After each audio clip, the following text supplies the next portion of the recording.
Good morning. This is Jean Eaton, your practical privacy coach and practice management mentor with Information Managers. Now, just a reminder, I'm not a lawyer and I don't play one on TV. These are my recommendations based on my experience and research and not legal advice. There are a lot of different options that we need to consider here that are technology-based, and we also need to think about how we're going to actually implement those procedures. So let's get started. I have a lot of information to share with you today. So first of all, we need to make sure that we understand that personal health information is a lot of information. So it includes your name, your date of birth, your healthcare information, your service provider, your appointment dates, your test results, the test requisitions, your email address, and your insurance information. So it includes many different types of things, but it only takes a little bit of information to create that trigger to say that that message or that communication is in fact personal health information. So even when we think that we're using a very little bit of information, for example, an appointment reminder, if it's got a name, if it's got an address on it, if it tells the person where it's coming from, even just saying it's coming from the medical clinic, that makes it personally identifiable and personal health information. And we need to follow the best practices under the legislation to ensure that we are protecting that information. Now, healthcare providers under the Health Information Act includes physicians and pharmacists and dentists and chiropractors and Alberta Health Services and a variety of other healthcare providers. Even if you are not a healthcare provider defined by the Health Information Act, if you're a business operating in Alberta or anywhere else in the nation, you also have other privacy legislation that you need to follow. So it might be that you're following HIPAA legislation, which has amazingly similar privacy principles that we need to follow. The details are more defined in the Health Information Act, but both HIPAA legislation and the Health Information Act would apply. So I'm not going to be specific to legislation. These privacy principles and our best practices about securing information would apply in any situation. So personal health information covers a large scope of information, but it only takes a little bit of information to trip that trigger that says that, yes, we are talking about personally identifying our personal health information. Any way that we share that information, we need to make sure that we're managing our privacy principles. So every time that we collect, use, disclose, and access information, we need to make sure that it's on a need-to-know basis. Only the people that need to know to do their job to provide that service and to be able to do it in the way that it was intended when you collected that information is the first criteria that we need to meet. We need to use the least amount of information necessary to do that job. So if somebody only needs a confirmation about what their last appointment, what the doctor was, we don't need to give them the whole patient file. We only give them what they need to know, that least amount of information that is required for that particular purpose.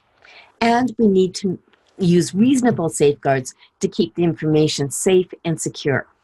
Now, that responsibility rests largely with the person that collected the information. So if you are a physician or a dentist or a physiotherapist and you've got patients coming to your clinic and you're collecting their personal information, you are the one that is responsible for making sure that you have the reasonable safeguards in place to keep that information safe and secure. So that is a responsibility that you cannot transfer to somebody else without making sure that you have reasonable safeguards to protect that information. So you are ultimately responsible for that information. Now, every time that you are implementing administrative practices or you're changing your technology or you're collecting, using, or disclosing or accessing personal health information, you need to make sure that you have the proper legal authority to do that. So under the Health Information Act, there are provisions to share information from healthcare provider to healthcare provider. You can share information for third-party purposes if it's authorized by the patient under just about any legislation. If the patient authorizes that information to be shared, it can be shared in the intent that it was collected. The healthcare provider, of course, can share information to receive payment for those services, and the patient can access their own information. And there may be a form that we want them to fill out to make sure that we've got good communication. We clearly understand who's requesting the information, what it wants to be used for.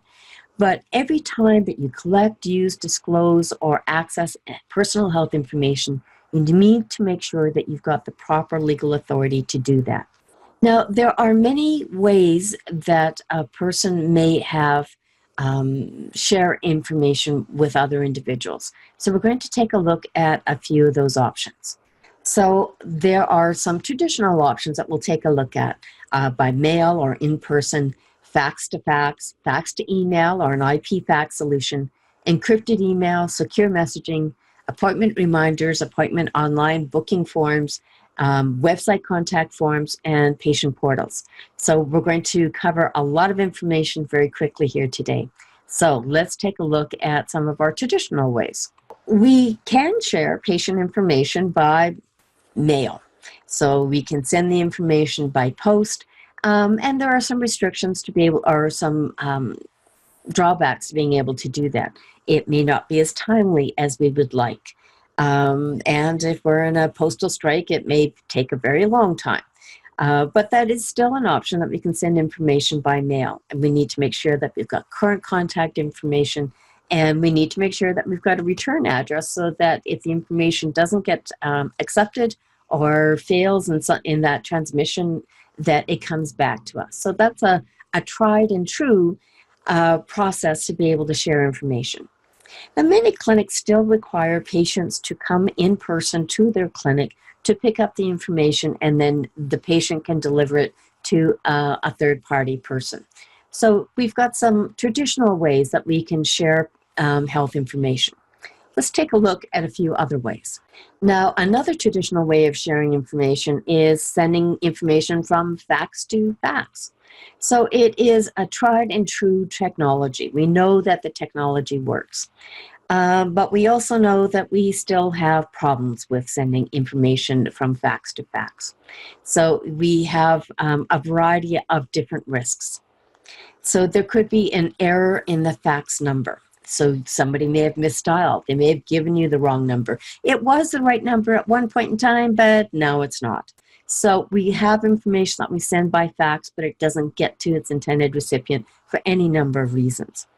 The location of the fax machine. There are many times that I go into a clinic and I find the fax machine is right on the counter, right beside where the patient shares their information with the receptionist. So the physical location of that fax machine is something that we need to pay attention to make sure that we've limited the amount of people that have access to that information, and to make sure that if you get a lot of faxes, it's not spitting out the other end of the machine and flying all over the floor. When we send a fax, we don't have an acknowledgement that it was received by the intended recipient.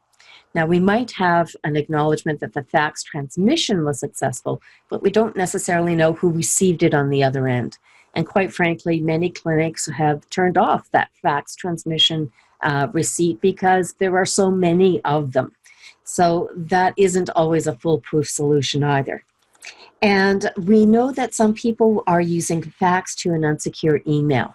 So you are sending the information in a secure fashion, sending it by fax, but we don't have confidence anymore that the people on the other end are also receiving it by fax, and they may be receiving it by an unsecure email, and we'll talk some more about that.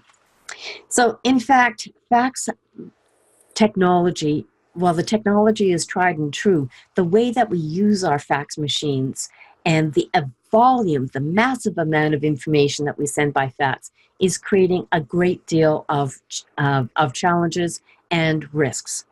So in fact, we have many fax breaches of privacy using the fax technology. So in fact, the Privacy Commissioner for the Northwest Territories, Elaine Keenan Banks, recently tore a strip off of the health authority for persisting with faxes despite a series of related privacy breaches. So she um, tabled her annual report to the Assembly in the Northwest Territories. And she said in her report, I simply cannot understand the apparent reluctance of the healthcare sector to adapt better technology. And in fact, we know that in the last year, when she did her report, that 41% of all of the privacy breaches that were reported to the commissioner's office in the last year were because of misdirected faxes. 41% of all reported breaches. So we know that we have problems with faxes. So we need to find some better solutions to be able to share and use information other than relying on fax technology without the appropriate safeguards and monitoring. So here are a couple of other technologies that you can take a look at. So one variation on this is using a fax to a scan folder. So an external user sends you a fax and you receive it on your fax line. Then you actually transmit it automatically to a scan folder on your local computer. And then you can distribute the images as needed. You can upload it to your EMR, you can print it and file it in your paper records. So sending that information from fax to your scan folder ensures that authorized users can have access to that scan folder and the images aren't flying around on the floor. The patients can't pick it up as they go by the fax machine. So we still need to make sure that we have some good tips in place.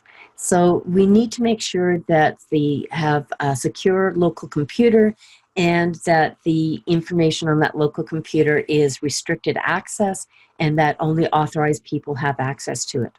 When you use a solution, it creates a transaction log so you know what faxes have been received or what that transaction was. And these are good things that we can use as part of that fax to scan folder. And it becomes quite efficient in your workflow. So in fact, one of our local technology solution providers from RJ Systems tells us that RJ Systems does a free IT audit that comes complete with an IT audit report and a personalized action plan. So they review the workflow within your organization and then helps you to provide that best solution for your organization, both for today and the anticipated growth of the technology for your clinic. So RJ Solutions suggests a couple of solutions that may be of something that you would like to take a look at, which includes the GFI Fax Maker local server solution or the View My Fax solution. So there are technology that's available at an affordable cost that can give you opportunities to be able to receive that information. Now, when you send from your local computer to a fax, you can use the same technology, and it allows you to be able to send from your centralized computer network system to a fax line, and that information gets transmitted to your receivers in that secure technology of using a fax.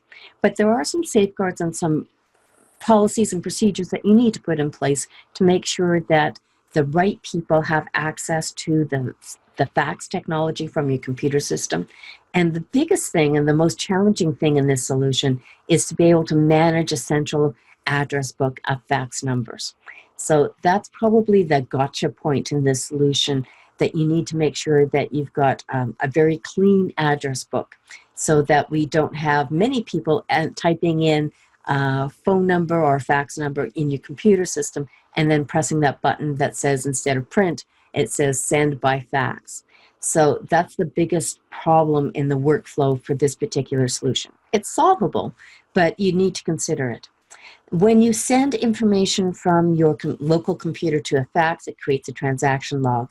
You still don't know if the other people received it, and you could get a transmission log to say that it was successfully completed. But again, you don't know if the authorized user at the other end has actually received it, or whether they're on holidays or their fax machine ran out of paper. So those are still problems that exist in the solution. Now, when you're using the fax to scan folder or your computer to a fax line, you're still using that telephone line, so there are no copies kept with the service provider. So that's one of the advantages of this particular solution. Now, a variation on this solution is using a fax to an IP address. So it has many of the same advantages as fax to scan, and it has some very similar disadvantages. So you still need to manage that address book. That's still a critical point in this transaction. It creates that transaction log. You still don't know if the recipient received it. Now, if you're using a fax to an IP address, depending on how you implement the solution, you still may have an issue about where that data is residing. So if it's on your local computer system or whether or not it is on a cloud-based server, and that server is managed by a service provider. So if there are copies of that transaction, so if the images of the files that you are sending by the fax to IP are on a hosted provider, you need to make sure that you can get an information manager agreement with them. So that limits your options for some service providers. So you're not going to get an information manager agreement from Google or Yahoo or Hotmail. So you can take those service providers off of your list because it's not going to meet the regulatory requirements. Now you can, and I use a local service provider that my service is on hosted on a service provider in Alberta. I know exactly where it is, and I have an information manager agreement with that service provider to make sure that I can safely use that service and that they can actually restore the information if there was a calamitous power usage failure or hard drive failure. So I've built in those safeguards in that type of a solution. So that's one variation on that fax solution. Another variation is using fax to email. So this is where the fax is being received by that fax line, and it gets pushed to an email that is on your computer service. So that's one way to make this a little bit more secure. So if you must use that fax to email service, remember that you have to include that information manager agreement to make sure the service provider has a copy of the information that you've received and ensures that it is managed safely and securely. So anytime that you have that information at rest, you need to make sure that you have those safeguards in place. So Alec Campbell from Excela Associates reinforces the need to make sure that we've got those appropriate service contracts and an information manager agreement to make sure that we've got those safeguards in place. So another way of doing this type of information is using encrypted emails, and there are a variety of variations on this theme as well. So encrypted emails means that it is secure. So the emails are encrypted from the sender to the receiver and decrypted right on the device. So in this case, the technology has changed significantly over a short period of time, and you don't necessarily have to give them an encryption key. So it is a one-time use encryption key that's built into the way the service is provided. Now, you might already have a service in your current email provider that will help you to do this on a single email by email process. So depending on your email provider, you could use a solution that looks something like this. You compose your email, and then in the options tab, while you're composing that email, you may have the options to use security settings and to encrypt the message and the attachments. You compose your message and then press send.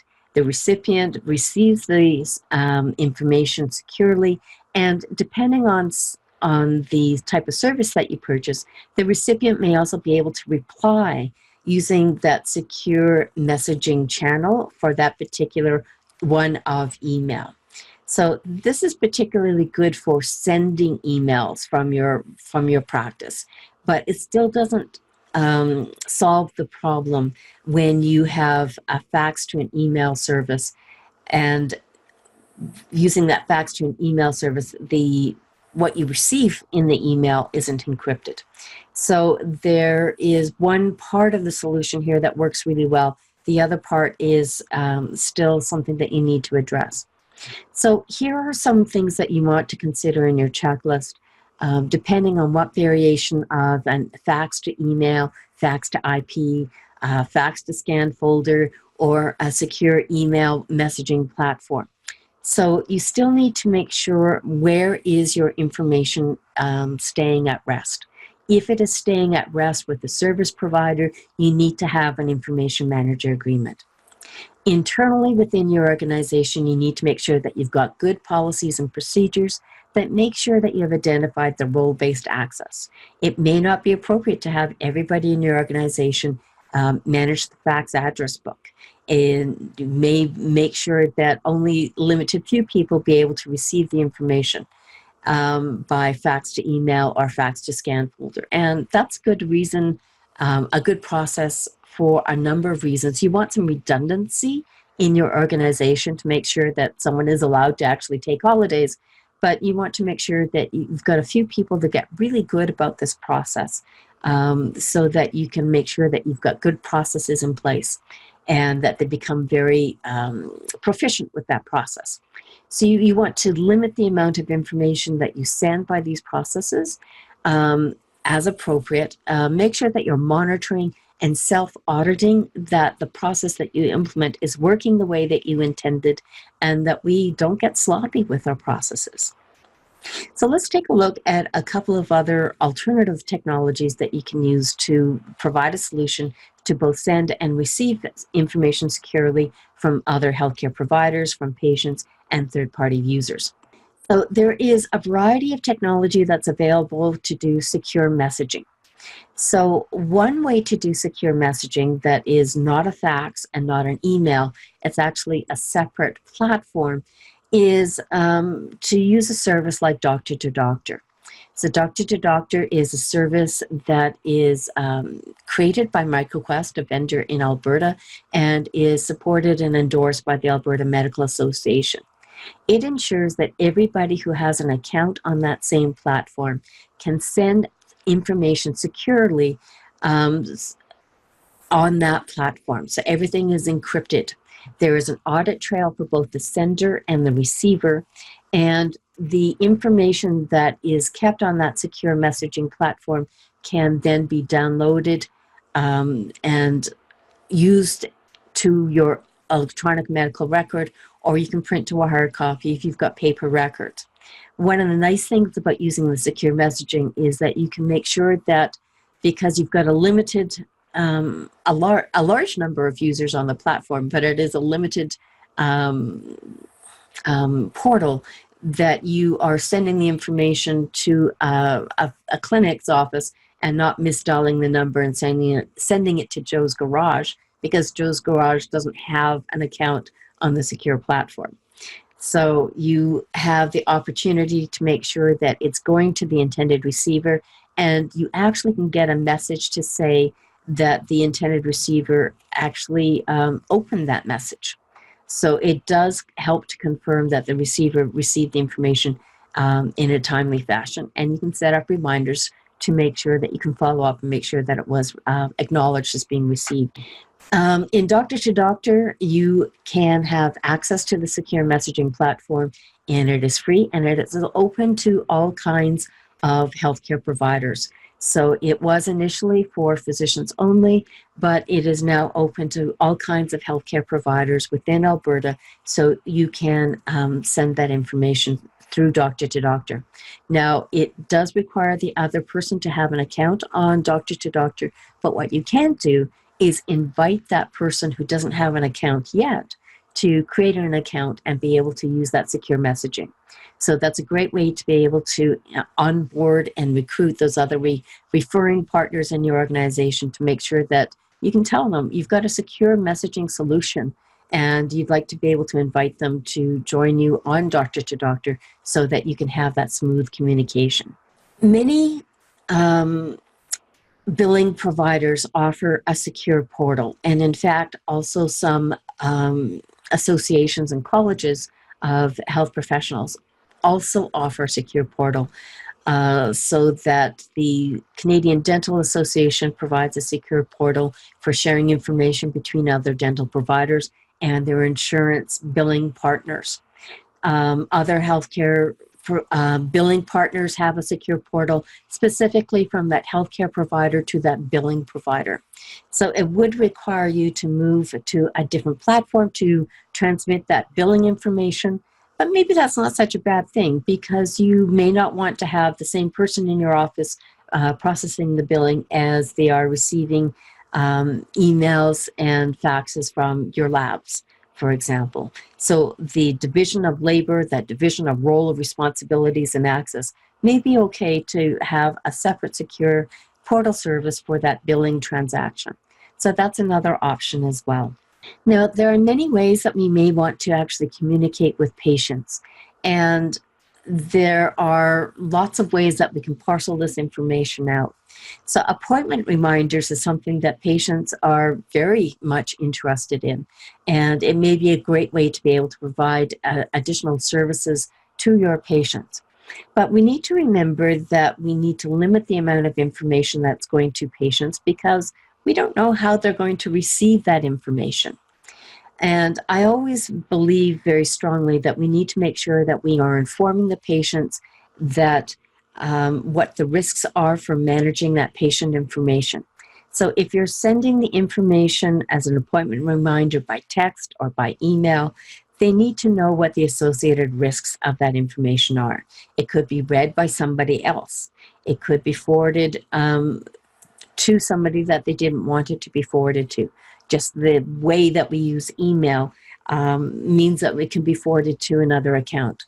I strongly believe that we need to make sure that before we enroll our patients to receive appointment reminders, that we need to see the whites of their eyes. You may not want to offer appointment reminders as a feature to everybody, and you can identify those patients that are technology savvy, have a basic level of English language understanding, or other languages if you're going to do that, that they have a way to be able to receive that information. So they need to have a phone that accepts text messages, or that they have an email account that they alone have. Make sure that you're not accepting email accounts for your patients that is their work or their employer's email account. So if Jean works for the City of Edmonton, as a custodian, as a healthcare provider, you do not want to send an email to Jean at the City of Edmonton, because now that you've shared that information with their employer.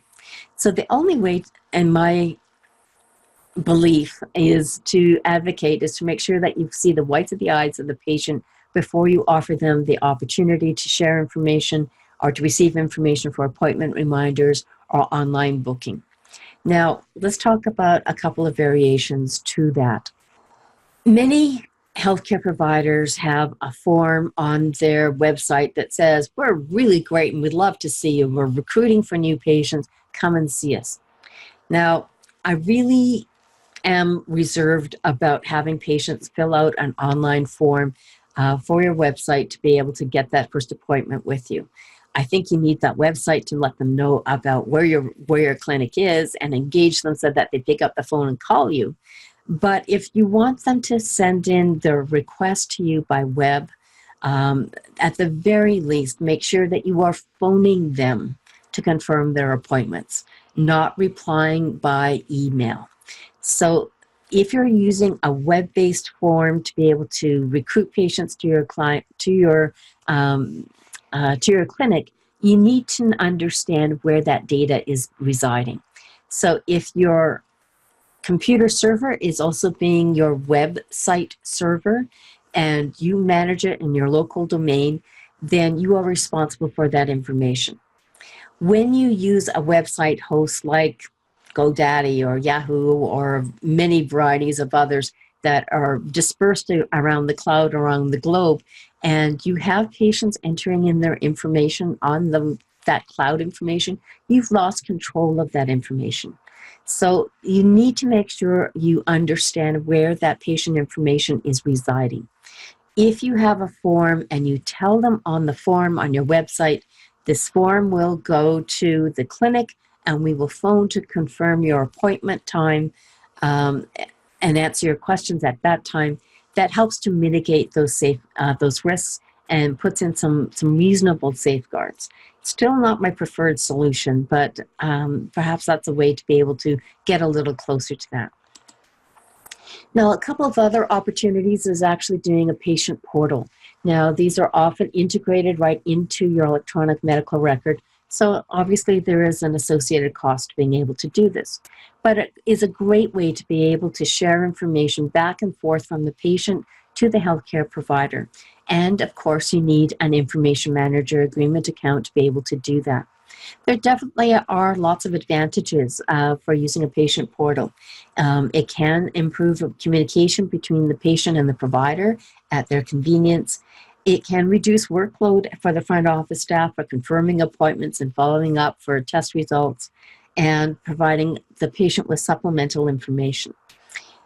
So in all of these solutions, there are a variety of things that you need to consider. We need to make sure that it is secure. It needs to be affordable and it needs to be easy to use. But one solution may not give you all the best of all of those varieties. And you may need more than one solution to be able to implement this. So in a moment, I'm going to pause for your questions about these solutions. So if you're interested in asking me a question, please enter it into the chat and I'll respond to your questions in a couple minutes. One other thing that I need to remind you is that if you are implementing a new practice or you're changing the technology that you want to use in your practice for any of these technology solutions, you need to remember that you need to do a privacy impact assessment, or perhaps if you have a previous PIA, you just need to do an amendment. So if you want more information about doing PIAs and amendments, enter the information in the chat or in the discussion box, and I'll share the links with you about how you can access doing privacy impact assessment and getting more information. This is Jean Eaton, your practice management mentor and practical privacy coach. If you like this episode, please subscribe to this channel and add your honest feedback to the comments below, so that people who like what you like can find this podcast.